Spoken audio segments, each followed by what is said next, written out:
The church is not known for critical thinking. I think this is something we can all agree on.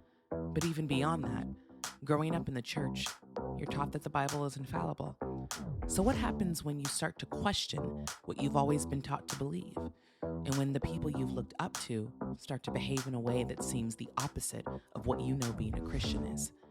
Well, with the trifecta of COVID, the death of George Floyd, and Trump, my guest today, Tim Whittaker, was moved to create the New Evangelicals, a powerful community for those committed to Jesus but deconstructing the faith they've grown up with. You're listening to We Need to Talk. We Need to Talk. Tim Whittaker of the famed New Evangelicals. Famed? Okay, you're the one with the blue check mark, okay? I don't want to hear about famed. I'm so excited to talk to you, friend. Thank you so much for being on We Need to Talk, because we got a lot to talk about, as we do on a daily basis. There's been so much going on, and I know by the time this airs, there's probably going to be 100 times more things to chat about. But before we even get deep into all of those topics and start getting frustrated, because that's what's going to happen. I'm really, I don't even know how I came across your platform during the pandemic, but I was so grateful to find it. And I just love this community that you've built for people that have felt like they didn't have a place to go. But I'm really curious how you came up with the idea to start the community and why the name. Because I was really taken in by the New Evangelicals and I loved it. Okay, so there's like two answers to that. The first answer of how I even started or thought about this, really, we can thank one person. You ready? Yes. Sean Foyt. Oh my gosh. The worship leader who was protesting mask mandates in 2020. I was watching him still fully committed to evangelical churches. I was still playing at a church. I thought to myself, this is crazy. We need like a better evangelical tradition. We need new evangelicals. That's how the term came to me, watching a Sean Foyt video, just full of frustration. The name came to me because at the time I was like, we have to push forward. Like we have to think about better ways forward. I still believe that, but I think at the time I was kind of ignorant just to how deep a lot of the rot goes in the evangelical church, specifically the white evangelical church specifically. And so the way I think about it now is the term evangelical has shifted. I mean, early evangelicals, like through the Wesleyan tradition, they were abolitionists, they were egalitarian, they were pretty progressive and forward thinking. So I'm like, let's reclaim some of that, So certainly we can still use the name, but we have to really rethink what it means to be an evangelical and kind of look to our past to hopefully inform our future as we move along. Yeah, and it's interesting that you say that because I mean we talked about this before, but the branding, and I hate using that word, but that's what it's become. The branding of Christianity and evangelicalism has truly become synonymous with so many negative things. So that's one of the reasons why I did love what you were doing, because you are trying to essentially rebrand it or brand it back. I'm trying to take it back, right? Yeah, you're trying to take it back. Yeah. But how have you found you've been successful in doing that? I mean, it's one day at a time, right? Trying to have this movement, trying to encourage people, trying to just meet people where they're at in their faith journeys. But do you feel like you're starting to be a little successful with what your attempts are? It feels awkward talking about how successful you think you are. You know what I mean? Like, you understand this as an artist. How successful are you? Well, I think I'm doing okay, but history will tell the story, right? So there are a lot of large platforms that do amazing work that I love and learn from. I don't know. One of my hesitations before even launching this, I mean, I had the name for a couple months. I was like, I don't know. That's a pretty audacious name. And like, what if we fail? I'm a type 6 on the Enneagram, so fear is like a core value of mine. So I'm just like, what if we fail and I have egg on my face? But eventually I went for it. And I think for the community that we have, we're helping. I think we're helping them find better ways forward outside of the basement of evangelicalism. I think that's happening. As far as the general evangelical culture, I have no clue how we're perceived. And we're only about a year and a half into this, Yeah. So it's just hard to know, but we're certainly doing what we can in our little corner just to try and rethink things and to disentangle our faith from, racism, misogyny, homophobia, nationalism, and just thinking about there has to be better paths forward. Luckily there are, and we're just trying to learn from them, honestly. Yeah. And I think one of the beautiful things I also love about the community is how open and comfortable people are being vulnerable with where they are in their specific journeys and their past and their experiences with evangelicalism. But one thing I want to ask you is, where are you in your personal faith journey? Regarding, I mean, regarding like what I believe, like, But regarding yeah, what you believe, yeah, what you have had to unlearn, mm, um, just what you want of the church, or what you think of the phrase Christian, the term Christian. Just where are yeah. you in that whole journey? Because it's complicated. And I know it's different for every single person. It very much is like a spaghetti bowl. You're just kind of like, oh, they're connected, they're touching. I don't know how they're interwoven. And I'm kind of picking it apart like strand by strand.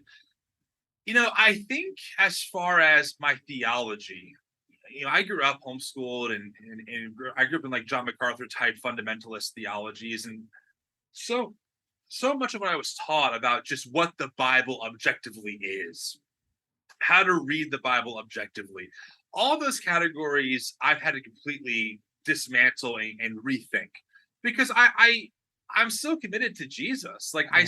I still appreciate the Bible. I think the Bible in a lot of ways is still divinely inspired. But what that means has shifted so much for me.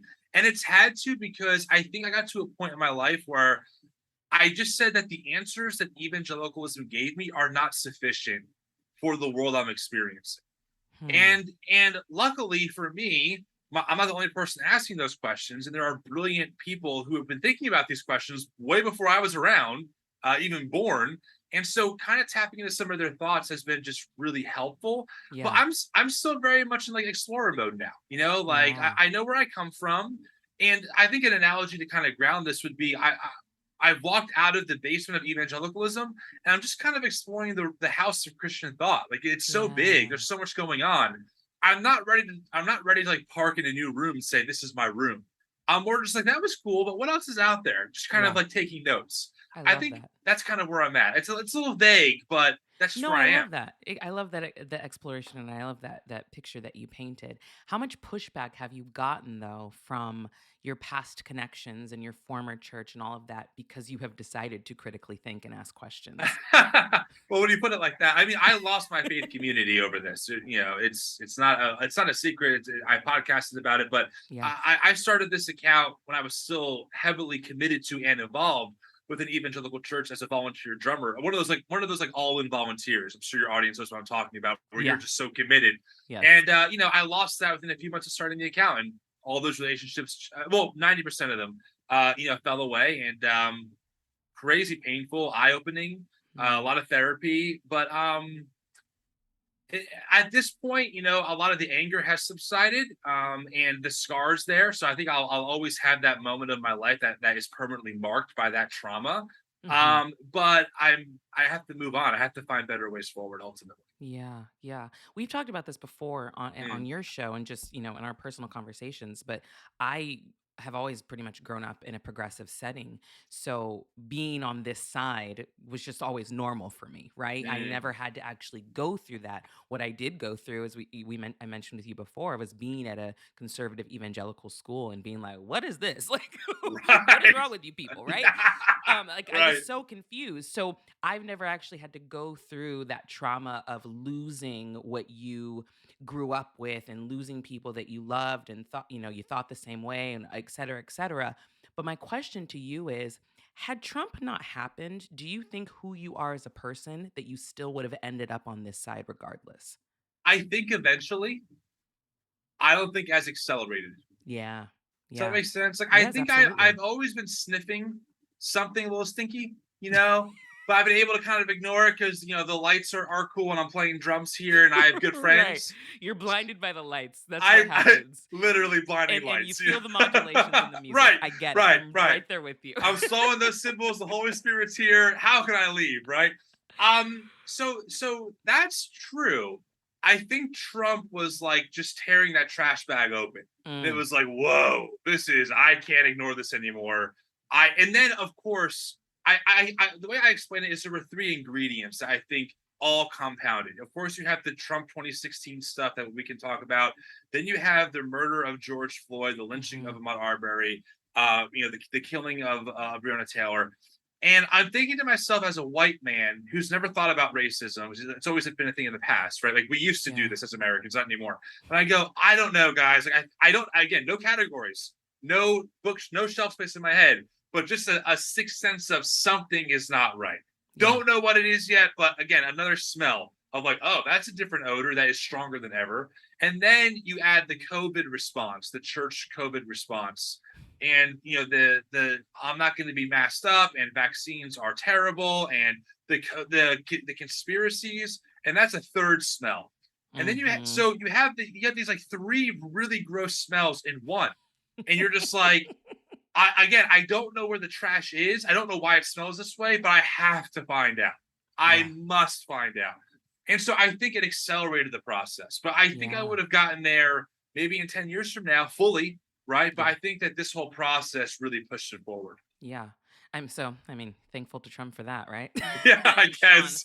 I guess. I'll let you say that.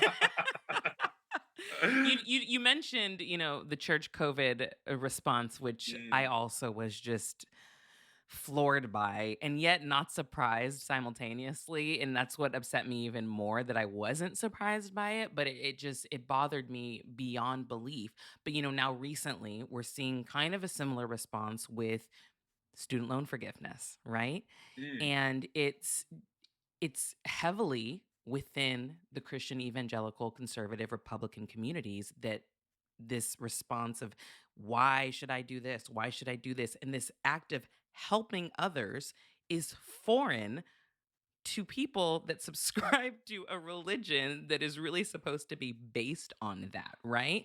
Yeah. And it's driving me up a wall. And as I said before we even started, I was like, I can't even form a tweet because I'm so frustrated by this response and by how Christianity has been essentially hijacked by people that I view as being selfish. And I don't know when we've gotten out of this act of not being selfless, when that's exactly what Jesus did. And I love it. I'm sure you've seen these tweets and these posts of like, this entire faith is based on somebody paying your debt, and you are not okay with this. So I would just love to hear your response to, specifically, now that we're in it, student loan forgiveness and all of that that's been happening, specifically the response from Christians. Well, I'll just speak from my vantage point. I think most of this comes from like white conservative evangelicals. I mean, I'm sure maybe there are parts of the black church that do this, but in my experience, it's usually not that way. Usually this is white evangelical conservatives, that are kind of the culprit here, even historically. And I say that because this is not new. And I had this, we can call it an epiphany, a couple of weeks ago, where I said, I think I've been looking at all of this with the wrong lens. I've been looking at this from the lens of, what if we read Jesus and took them literally? Like, how I was taught to read the Bible, like just read the Sermon on the Mount. But when you get rid of that lens and you put the lens of power, control, authority, domination, maintaining power structures, this all makes sense. And here's why, right? Like the student loan example is a great example. When the PPP loans happened, a lot of these people who are critiquing student forgiveness or loan forgiveness have taken out loans. I posted them. I posted Sean Foyt's PPP. It's publicly available. Yeah. And so why is government suddenly now doing something unethical? But when it forgave the loans during the COVID, it was no problem. It was, there was no conversation around who was going to pay for it, because all of a sudden, who benefits? Not Sean Foyt, not white megachurch pastor, not the Republican person. I mean, some will definitely inevitably benefit. But the power structure benefited from PPP, and also Trump was in power when that happened. And now that Biden's in power, it has to be bad. So that helped me make a lot more sense out of like, okay, what's the ethic here? Yeah. I mean, another example, think about how we watch people go from back of the Blue Lives Matter, to defund the FBI. Literally, Marjorie Taylor Greene tweeted that, right? She has merch too. She has merch. I mean, same thing with even the Capitol Police. I've listened to Ali Stuckey podcast episodes where she brings on Alex Jones level reporters, quote unquote, to say the Capitol Police started the insurrection. Whoa, Ali, a year ago, it was back to blue. What changed? Well, who does it benefit? How does that narrative benefit Ali? that's when it's going to shift. So if you look at these things through the lens of maintaining the dominant position, maintaining power, maintaining control, then all of this fits into place. But if you use a typical, even conservative evangelical framework, it's not going to make a whole lot of sense, let alone a progressive framework. You're going to be just, spinning your wheels because it's the wrong lens, in my opinion. That's a really good way to look at it. I mean, I feel like there's plenty of ways to look at it, but I really love how you laid it out, and it makes complete sense for sure. It makes complete sense. And I think another thing, at least for me, obviously in my experience, a lot of people also don't realize the correlation between, student loan forgiveness and all this and racism.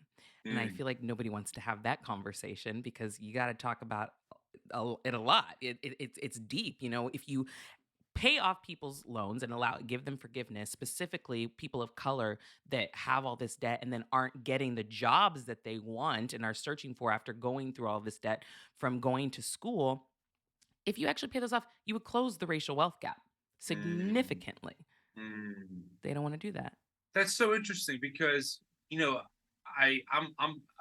and people know this, it's no secret. I'm new to my own decolonization, right? Like I walked into this world maybe 2 years ago, and maybe the past year and a half, I've been really trying to unpack the white evangelical spaces I grew up in, where I didn't realize any of this, right? I just wasn't taught it. I had no lens for it. Of course, I didn't experience it. I'm a white male, the most privileged type of person who exists in America, right? So it is amazing to even hear you say that, because it's like, I never thought about that till right now. I never put two and two together like that. I mean, to you, it's so obvious. To me, it's like, oh yeah, it's obvious now, but I still don't always have the categories or the lens for seeing how much of this is steeped in white supremacy thought, and how much of white evangelicalism is steeped in white supremacy thought without them even knowing it. I mean, I think one quick example, if you don't mind, is I'm sure you've seen the almost semi-viral sermon of Ed Young doing a sermon on woke versus awake, where he hijacks the term woke and then just completely, honestly, in my opinion, he commits violence and just completely dehumanizes that term in the Black community. And 4 years ago, I'll be like, I don't get it. What's the big deal? But having these new lenses that I'm starting to dial in a little bit, so much work to go. Yeah, for sure. But it's like, oh my God, he's literally appropriating a term and profiting off of it, and his audience takes it as gospel. That's how this cycle works. So seeing it from the outside, and again, this doesn't even affect me, but just seeing it as a white man makes me angry, because I've been unintentionally complicit in this before. But also now that I'm starting to see it, I'm like, this is unjust. This is so wrong. But it's if you're in it, you don't see it that way, and it's a problem. It's a problem. For sure. And I'll give you a little more nuggets of knowledge in regards to education and racism and all of that. And people never want to know the truth or admit this, but it does literally go all the way back to slavery. Because if you think about it, Black people were not allowed to be educated. We were not allowed to read. We were not allowed to write, right? So there was a fear of education as we grew, and that's trickled down into generations. But when people finally break from that mold and get the opportunity, they take out these huge loans like, hey, my family wasn't able to get education, to go to college, whatever, I'm going to make this happen. So then you take out, hundreds, thousands of dollars of loans, you graduate, then you try to get a job, and you're still almost forbidden from even getting work in the field that you just got a degree in. So then you get some sort of job, which is not paying based on the education that you have. So now those loans are being forgiven. That's going to close that gap that I was talking about. Wow. They don't want that to happen. Wow. That makes complete sense. Yeah. When you say it like that, I mean, it makes complete sense. Wow. Thank you for sharing. I mean, of course. And people don't want to have that conversation. Well, I feel like white people don't want to have that conversation. Yes. Like Ali Stuckey doesn't want to have that conversation. I'm just being honest. I track these people. I mean, they have an allergy, it seems like, and they've done a great job of hijacking that term woke and making everything this catch-all phrase. And it's very frustrating to watch happen. because you talk like that and are you quote unquote woke? It's like, first off, that's disgusting because it's rooted in Black culture, that term. Yes. So stop taking it. And also, Yeah. like, it's very frustrating to see happen, honestly. Yeah. Do you as a white male get specifically pushback from other white people not understanding why you're taking the stances that you do? I mean, I think sometimes I do, but it's not Mhm. positioned that way. Right. So it's not like, hey, white guy, like, how are you holding these anti-racist positions? It's more of like you're not really a Christian. You're the other side. You critique Christian nationalism, but you're just the other side of that. It's that kind of stuff. Mm. But honestly, Malynda, to be transparent with you, as a white man, even in the deconstruction space, I get very little hate. Very little. Very little. Which I Mm. have friends who are women and in the queer community and people of color, and they get, I mean, one example is I was talking to a friend a while ago, and she made a joke, but she was serious. I'm like, yeah, all those death threats you get. I'm like, yeah. Wait, what? You get death threats? She's like, yeah, I've gotten death threats before. I'm like, Oh I've yeah. never gotten a death threat. Never, You'd never want never. to see my DMs. Well, exactly. And that was another moment, again, just for me, of even being in this space of realizing, like, even here, just who I am affords me a barrier of sorts where I don't get a lot of, like, I mean, I've gotten one or two and out of 10,000 DMs, because we get so many a day, the ratio is tiny compared to what I've heard or seen other people get, which is just like, wow. I mean, what can I say to that besides I'm just flabbergasted? Yeah, it's it doesn't affect me anymore, honestly. And God, I used to be that person. Like, I'm not gonna block anybody. I'm gonna try to engage. Oh my God, the block button is my favorite now. Mm, 'Cause I don't need to let that into my world. Like, I don't need that to affect my energy, affect my positivity, whatever. I know what I'm supposed to be doing. I know my heart. I know what I'm saying. I know who I'm supposed to stand up for. Like, I don't need to engage. Now, I will say there have been people that I have talked to with so much kindness that it has made them reflect on how nasty they've been, and that's what I love. I yeah. absolutely love when you introduce somebody to themselves and show them the mirror and they're like, "Oh, like they wanted to have a fight with me and I didn't give it to them." Right. Yep. I mean, that's happened to me a few times. I love the audio message feature for me because they hear my tone of voice. Like, hey, human being here, you can calm down with the rhetoric. Yeah. I do wonder. I mean, I don't know. I didn't plan on saying this. I would love your thoughts on this, frankly.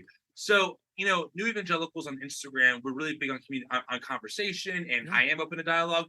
But I'm wondering if the reason why I even can be is because of my own privilege, because Mm. I don't get so much hate. Like, I think you're right. If every day I had people in my DMs attacking me based on what I look like or what I said, and they were super nasty and like borderline doxing, I don't know how long I could try and have that open dialogue. I'm not going to block anybody kind of mentality.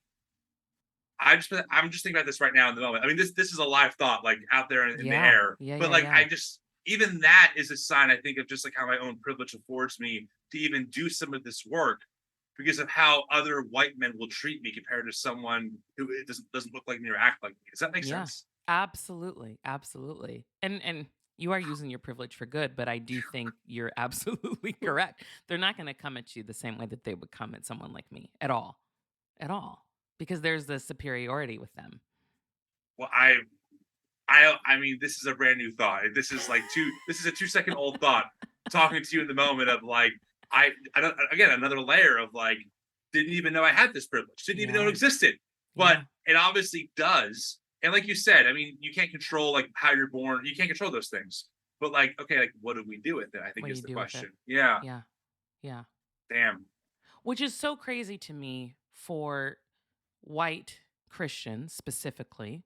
Well, one, they have to admit that they even have privilege in the first place. But when you do, and you claim to be a Christian, why would you not pay it forward? Why would you not give back? Why would you not do everything you possibly could to help others when the person that you claim to follow, that's what his entire life trajectory was about?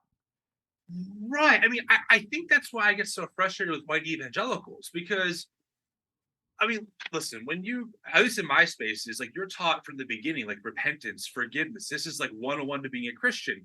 So it's like, well, if you find out, something like this, that hey, like how you are in the world is the culture's bent towards you succeeding, right? Hmm. And also whether you realize it or not, you've used that to get places in life that maybe others can't get there.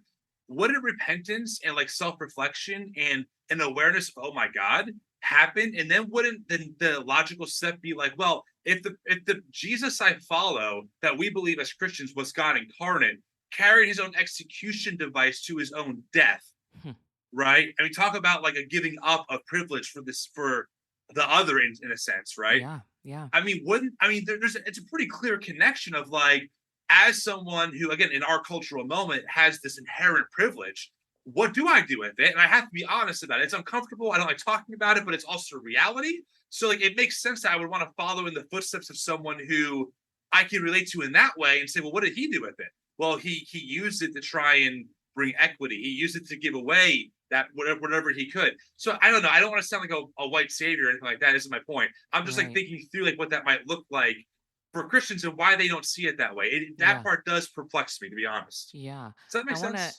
It does make sense, absolutely. But I want to kind of hone in on that phrase white savior for a second. Yeah. Because, and this is where, this is going to sound funny, but this is where I truly actually feel bad for some white people that are trying to do the right thing.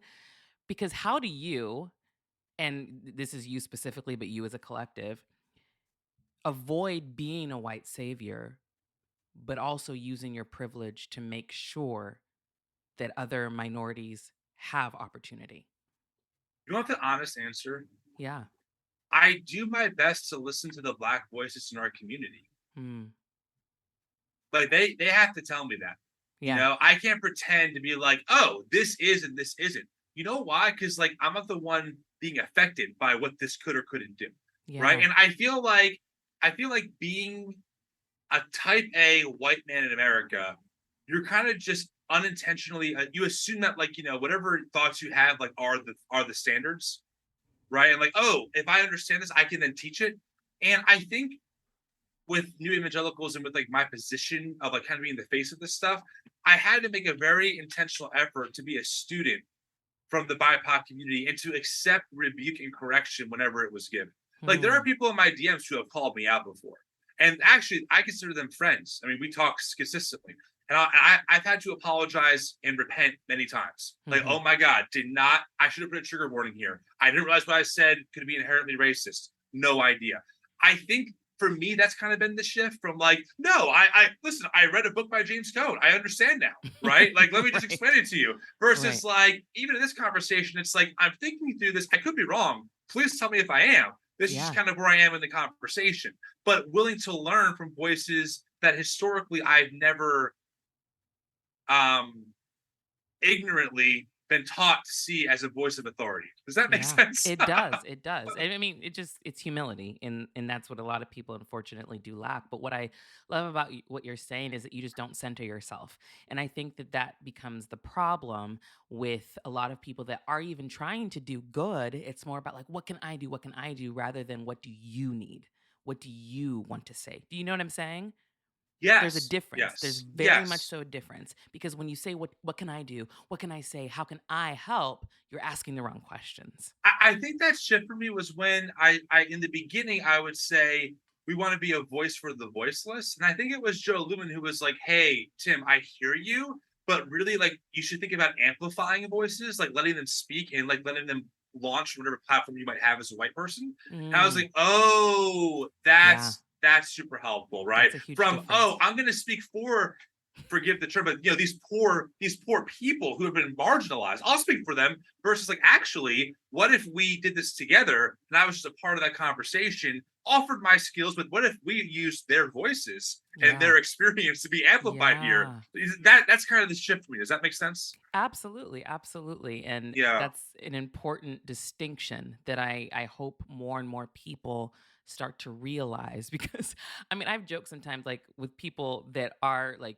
woke, but they're like trying to be like super, super, super, super woke. And I'm like, you need to go back to sleep for a second and then wake up again because you're doing too much. Like, you Yeah. know? I think I'm just trying to let even let's not the right word. I'm just trying to be a follower of the BIPOC communities and also understand that they're nuanced. Okay, that's another thing that I think what people do. We have like our one black friend, like, oh, this person speaks for the whole community. Right. Therefore, if I get their approval, I'm good. Yeah, but no one does that for white folks. I would never do that for my one buddy. Say, oh, all white people are like this, right? Exactly. So there are all these moments where it's like, oh, like why did I do this to the black community, but never to my own community? Yeah. So I think even that realization of like, is it helpful to have a few trusted friends from that community whenever I have like a video I want to do that might, it's kind of, difficult to communicate? Sure, I'm going to get feedback, but that doesn't mean that somehow I have, a pass and that no one should critique me now, right? That's not how it works. But I think a lot of folks, like, we just think that, and it's not healthy. We have to get rid of that. But I certainly was there for a bit, like, oh yeah, if I have this person's approval, I'm good. Yeah. That's not healthy at all. It's not, but it's also, I have grace for people that are going through that transition, because I feel like that's just how you start, and then you have to realize, no one's going to get it right away. And it's just, you're just not going to get it right away. There's so much to figure out and so much to unpack and learn. So it's okay that you were there. You're not there anymore. Well, I guess it's fair of like, how do you change 31 years of being wired a certain way in like a day, right? Yeah. But at the same time, I'm just being honest. I mean, I didn't plan on being this vulnerable, but here we are. I do feel like I have that effect on people. You do. Well, we're also, I mean, I feel like you and I are friends. I gotta be honest with totally. you. Absolutely. We chat enough. But I also feel like that learning curve shouldn't have to happen at the expense of the black community. I feel like sometimes it does, where it's like, well, you're overreacting. It's like, I get this every stinking day. Okay, like I get the frustration now when black people are like, I don't have time to like, be like your emotional, like you can't unload on me, man. Like ask for permission before you share with me this video or this idea. I didn't get that at first. I'm getting it more and more, where it's like, right. Like they're again, it's about dehumanization. They're human beings. They're not just like approvals, right? Yeah. So like treat them as such. But I think it just shows how deep-seated even subconscious racism is built in just the psyche of white people, whether they realize it or not. I'm not saying, that I had bad intentions when I was 22, but I had no clue. I was so ignorant, and that has an impact. And so I have to acknowledge that no matter what, because impact matters more than intent, in my view. Yes, absolutely. Well, speaking of impact, you talk a lot about the impact of Christian nationalism. Yeah. And it has a bigger impact than I think any of us would like. But do you ever, I know you don't come across this way in your videos, but are you ever scared about where it's going to lead? Because I definitely have some semblance of fear when I see a lot of these videos and I read these tweets and I hear these messages, and I've seen the comparison videos of like the KKK back in the day and, vernacular that's being used now. And it's so unsettling that this is where we are in 2022. And I know we always say that history repeats itself, but it's actually really scary that it is. So I'm just curious if you ever have those moments when you're like, this is actually kind of scary that we're in this position right now. Yeah, I honestly can say, I think for the first time in my life this past year, I've had some real moments of like, I'm concerned about the future of the country. Like for real. Yeah. I'm afraid that these policies will affect my wife or my kids. I ultimately think, again, as a white man, I'm probably going to be safe, for, quote unquote, from the impact, right, directly. But it does scare me. Christian nationalism numerically is a fringe movement, statistically speaking, as far as like the actual ambassadors of Christian nationalism. This is Samuel Perry, his work researched this.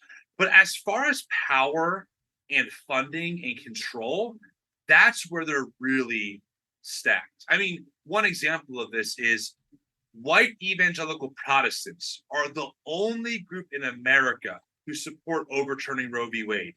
They got it done. They played the long game. They stacked the court. They're well funded. They knew what they were doing, and they got it done. So not a very big group numerically, maybe about a couple million, 25, 30 million people out of 300 million isn't a ton. Right. But they got it done.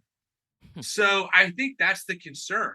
And because that world is purposely blind to power dynamics. So that's when they'll call things, critical race theory. Oh, that's liberal. Because they have no categories for those things, that allows them to be ignorant, quote unquote, while still maintaining power. It's actually a perfect rift when you think about it. It's brilliantly constructed. Oh, we don't see power. We're just always in charge. Yeah. Oh, we don't see color. White people always flourish. That's the idea behind it. So yeah, I think I'm concerned, and my honest concern for the future, and I don't say this lightly. If people follow our account, they know that we do our best not to sound like fear-mongers. We're not trying to be that way. I think that we are seeing the beginnings of the theological frameworks being laid for justifying political violence from Christian nationalism more and more. I think January 6th was a test run, and to see far-right political pundits and churches today still believe that the election was stolen and really dismiss and downplay what happened, I think is only going to embolden people to start now creating theologies that sound awfully familiar in our history, if you catch my drift, that will justify why people can take land for quote unquote God and kill the people who already inhabit it or imprison them. That's what concerns me, honestly. Yeah. So moving forward, what do you feel like your responsibility is as Tim, as the creator of the New Evangelicals, with kind of what the political climate is and what Christian nationalism is doing and just Christianity as a whole? Yeah, I think the New Evangelicals, we have like 3 pillars that we kind of see as our responsibilities. I think the first one is that we have to advocate for our neighbor. And I think that a lot of that is calling to public attention what Christian nationalists are saying, the shadow fund networks that want to stay in the background that are funding all this, and just really critique and call out the dangers of this like conservative evangelical movement right now between its theology that wants to dehumanize people who don't look like them, right? Or the Christian nationalists who either are attached to that theology or who are the political Christian nationalists. That's Trump. I don't think Trump is a real Christian, honestly. And I think Christian nationalists. Yeah, but I say that because he's not even a real person. He's a robot. I say that because I definitely think that Christian nationalism they're real Christians. That's what scares me. But I think Trump is a political opportunist, so he hopped onto that bandwagon. He would have been on the Democratic platform if he thought that would have worked better for him. You're exactly right. Exactly.